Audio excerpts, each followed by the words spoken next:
Yeah, what I'm going to talk about today is growing spring onions, because I absolutely love spring onions and I've got to sow some this morning. So I thought, that's convenient. I'll talk about that.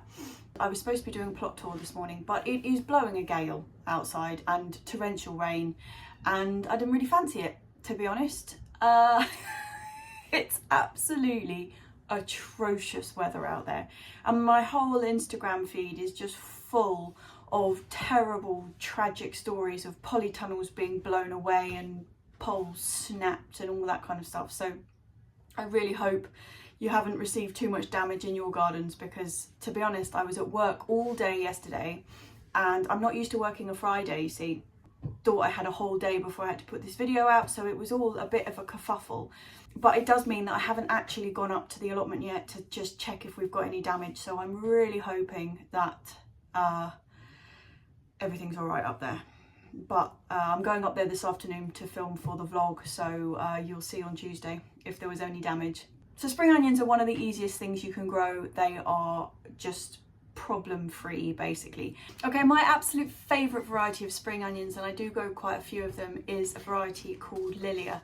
So I bought this about a month ago at Garden Centre, and I picked it and I knew it says Lilia on it, but the picture is not of Lilia, it's of Apache, and all the information on the back is about a shallot variety called Lorient. So I mean, I'm really hoping the seed in there is Lilia, but you never know. So thanks for that, Thompson & Morgan. You got a right mishmash of things on this one. But generally, the one that you're going to see me planting and doing various bits to throughout the year is this variety called Lilia, because it's my favourite. But every year I also grow a variety called White Lisbon, which is just a straight white one. And this year I'm also doing Performer. Performer's got a bit more of a roundy bottom than Lilia and White Lisbon, so that should be nice. But I like to have a mixture of white and red. So I'd say there's probably 4 main routes that you could kind of go down for growing spring onions. So the first way to do them is what I'm going to be doing this morning, which is just sowing them straight into a seed tray. So I'm just going to use a mix of kind of the standard potting compost I've been using and vermiculite.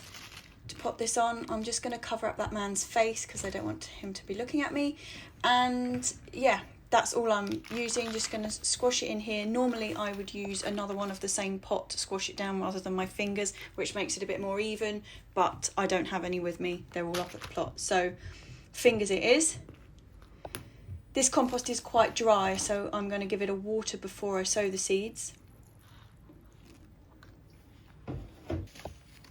So here's the packet. I'm really hoping that the little sachet inside with the seeds on actually says Lilia on it, because otherwise who knows what we've got.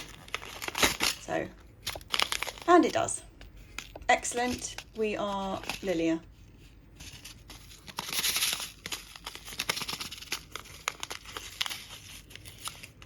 Yep, so I'm going to sprinkle these across the top of this now damp compost. About half the packet. Because I'm going to be planting these out or taking them out of this pot, they can be sown really quite thickly. Quick sprinkling of soil over the top. We can uncover this man's face. I hope YouTube doesn't count this as advertising, me having the Waitrose Weekend Special magazine underneath my potting.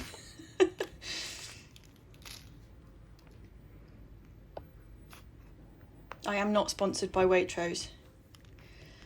And just water that in and we're done. And when they all come up, they will look like this. So these ones I will leave probably another couple of weeks maybe before I plant them out. But once they are ready to plant out, this is what I'll do with them. So when I take these out, if they're quite sparsely planted in there, you can kind of be a bit more delicate and scoop them out like that, trying to keep the soil around the bottom and their roots. But really, spring onions are tough enough for you just be able to do this, which is just turn them out on their side and pull them apart. The only thing you've got to watch when you're doing this is to make sure that both the spring onions themselves have been watered in the soil they're coming out of, and that the soil they're being planted into is really, really wet. Other than that, you can't go wrong. So the other way you can sow them, rather than in an open tray like this one, is sowing them into seed cells, where you plant sort of 5, 6 maybe in each cell of a seed tray, and you just plant them out straight like that. Alex from the Essex Allotment has very kindly sent me some footage of him and his multi-sown spring onions in a seed tray from earlier this year. You can see here he's sown just a pinch of seed in each one of these cells. So there's a clump of spring onions growing in each one.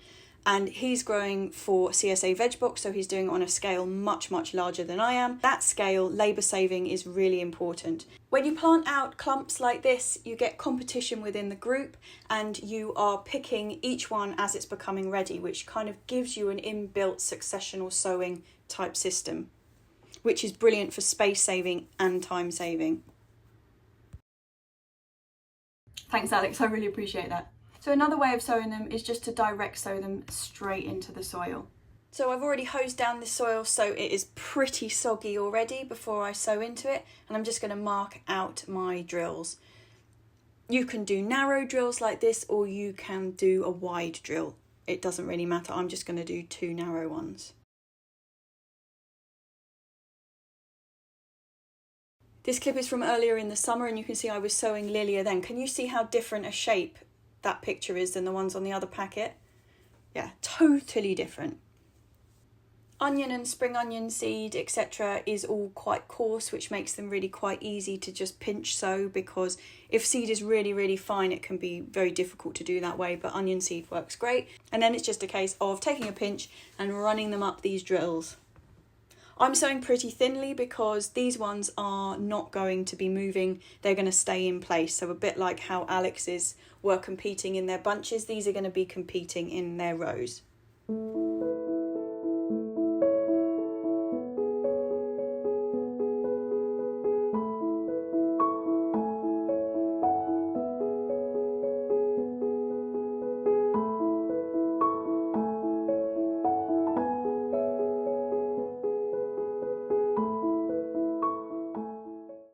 I kind of split this into 2 because I really like a neat straight line.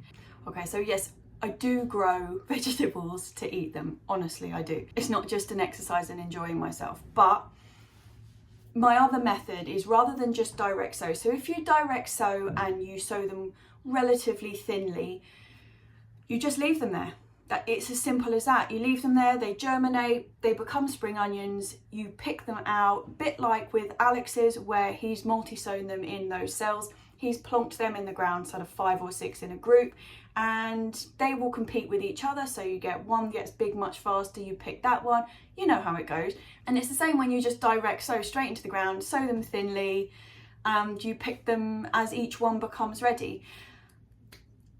Something I really like to do, which is really like an old-fashioned way of doing things. You don't see people using seed beds that often anymore, and it is a bit labour intensive, but it's a process that I really enjoy doing. So when I direct sow into the ground, I will direct sow some which I'm just going to leave there, particularly with onions. I don't tend to move them around, but with spring onions I sow them really thickly, like a hedge of spring onions, straight into the seed bed, and I let them come up until they're a reasonable size, and then I just hoik them all out, and any that really aren't any good I just leave alone, and all the rest of them I plant out in nice neat rows.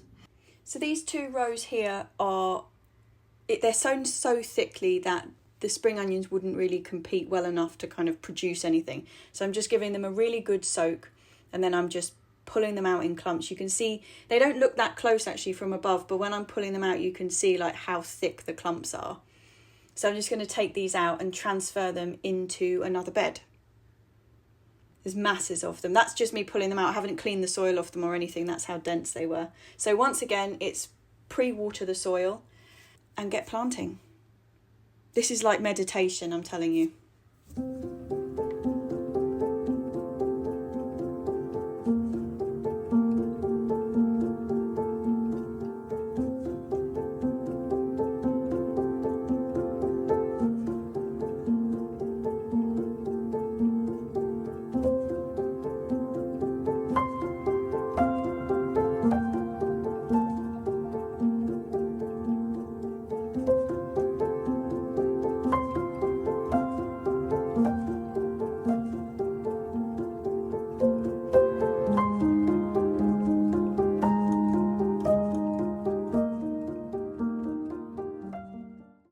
And yes, I have been taking the piss out of for doing this. I find it a really enjoyable experience. I like having them in rows, I like planting out seedlings, and I love it.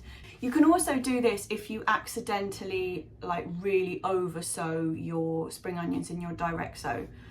So if you've kind of done your line and kind of got a bit, you know, heavy-handed with the seed and they come up just like a hedge, and then they're too close to actually mature into proper spring onions, you can just hoik them out, or hoik them out in bits, you know, and transplant them. Spring onions, transplant, no problem. So I tend to use a combination of all of these methods. I don't just go for one, and it depends on the time of the year. So my first sowing for spring onions is always early January every year. So yes, they're really slow growing to begin with because of light levels and temperature, even if they're inside. But that first sowing I like to get going January. I tend to sow more spring onions about every 3 weeks throughout the first half of the year, but that first sowing, because it's going to start off so slowly, there's not really any need to plant them kind of 3 weeks later because they're going to catch up with each other. So I tend to do one early January, and then like the ones that I've done today are my second indoor sowing early March. My next sowing will be in 3 weeks time, so kind of very beginning of April sort of time, and that will be my first sowing outside. And then from then on, all of my outdoor sowings will be every 3 weeks, maybe every month, depending on how many spring onions you eat. And that will carry on until July, maybe August, depending on the weather. And then I'll take a gap, and then around mid-October, I will sow another set and keep them going until, it would be, when do I normally plant them out? About mid-November, and I plant them into the polytunnel. And they will sit there not doing a great deal until early spring. So the ones that I planted in November last year are just starting to come into their own now, and I'll be picking them in a couple of weeks time. So you can kind of get this rollover growing as you go. When I sow in January, so these guys, my first pickings of them will be around the beginning of May. So they take a bit of time, particularly when you start them so early in the year, they take a bit of time to get going. But once we get into the warmer weather, they start speeding up, so you won't be waiting like 4 months for them. They'll be coming much, much faster. Okay, problems you can encounter.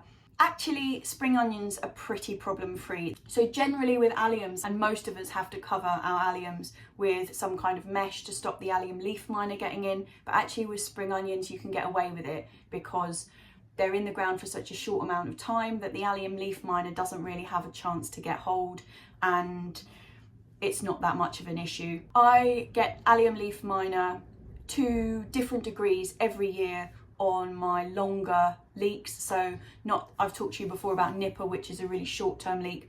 Don't get problems with that. But any of the longer term leeks, the Musselburghs and the Lincolns and all that kind of stuff, I always get allium leaf miner. It's not always disastrous, and it's not always like a write-off of the crop or anything. But even when they're covered, I do tend to get a little bit of it in there. With spring onions, I very rarely cover them, and I've never had a problem because they're just not in the ground long enough. Another thing which often affects alliums is rust, and I have had occasionally a little bit of rust on the leaves of my spring onions, but again, they're just not in the ground long enough. They're such a quick crop that they're not hanging around enough time to really get any major problems. Something that can happen is that they can rot off in the soil if the soil's really, really soggy, that they really don't like having their feet like soaking wet. And that's it really. I mean, they're so easy and so beautiful, particularly Lilia, but they all are wonderful. And they are so versatile in the kitchen. So obviously raw spring onions on salads, on top of curries, any of that kind of thing, brilliant. But they're also fantastic cooked. They're great in stir fries and that sort of thing. They're also really wonderful just top and tailed and stuck on the barbecue, so they get a bit char grilled and the outside layer kind of seals in the moisture and they cook on the inside. They're also really great if you just, again, top and tail them, keep them whole, put them in a pan with a tiny bit of stock and some butter and just let them wilt down into that. Oh yeah, really, really good. And if you leave them in the ground that little bit longer, they do actually form a head at the bottom, like, you know, like a small onion, and they make probably the finest pickled onions. Particularly Lilia makes the finest pickled onions known to mankind. They do also freeze like the leeks. I don't know if you remember one of the vlogs I did before, I was saving my leeks for the winter, which was just chopping them up, washing them out and freezing them. Spring onions freeze absolutely fine, so even if you do end up growing about like 5 beds of them like I do, you can store them for the winter and they work beautifully. Okay, and that's how to grow spring onions. So wish me luck. I'm going to go and head up to the allotment now and do a bit of filming for the vlog. And talking of vlogs, I will see you on Tuesday. See you later, chaps.